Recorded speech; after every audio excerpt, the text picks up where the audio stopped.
Do you find yourself setting goals and then failing to achieve them?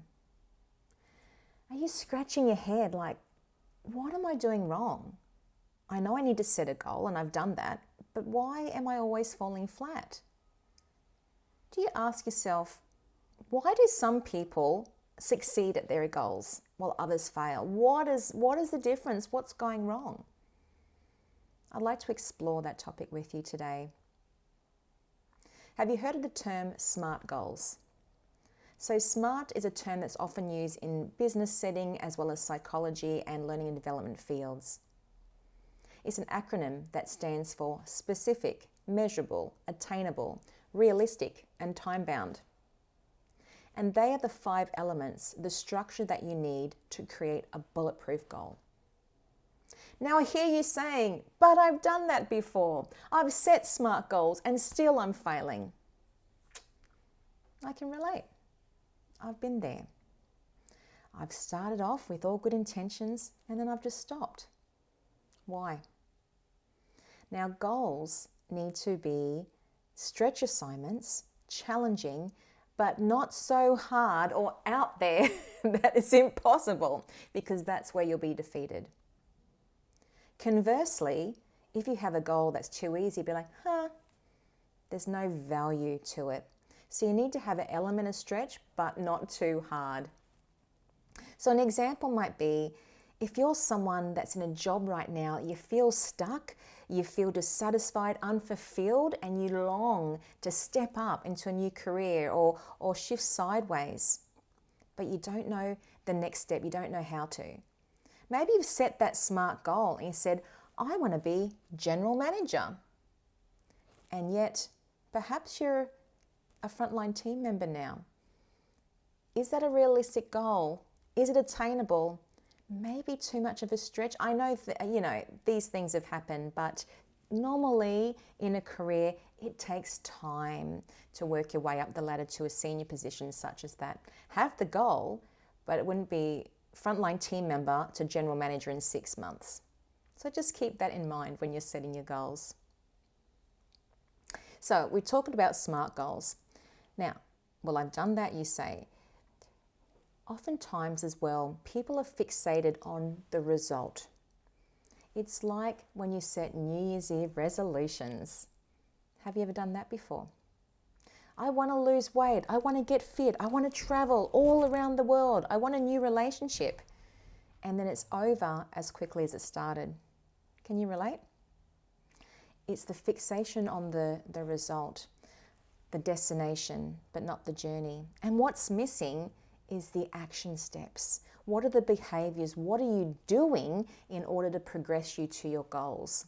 And therein lies the process. So we need to have really great habits.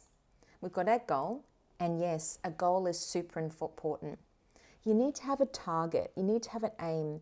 Imagine archery, and you're aiming for that goal. That's important. That's the starting point. Then we need to bring it back to the here and now, and what are the next steps you need to take in order to move you towards your goals. It's like in the movie The Secret. They say you don't need to see the whole staircase. You just need to see the next step. And that's what it's all about. Okay, so if we look at the example of wanting to change careers or wanting to step up into a higher position, how do you go about that? Particularly if you're lacking confidence. What do you do? What's the next step? Well, networking is important, isn't it? And interviews. Jobs have interviews involved. Now, a lot of people have a fear around interviews. That's understandable. Very natural to be fearful of interviews. But the good news is you can develop that skill with interviewing, just like you can grow the skill of confidence. The more you do something, the more you lean into it and have a go, the better you'll get.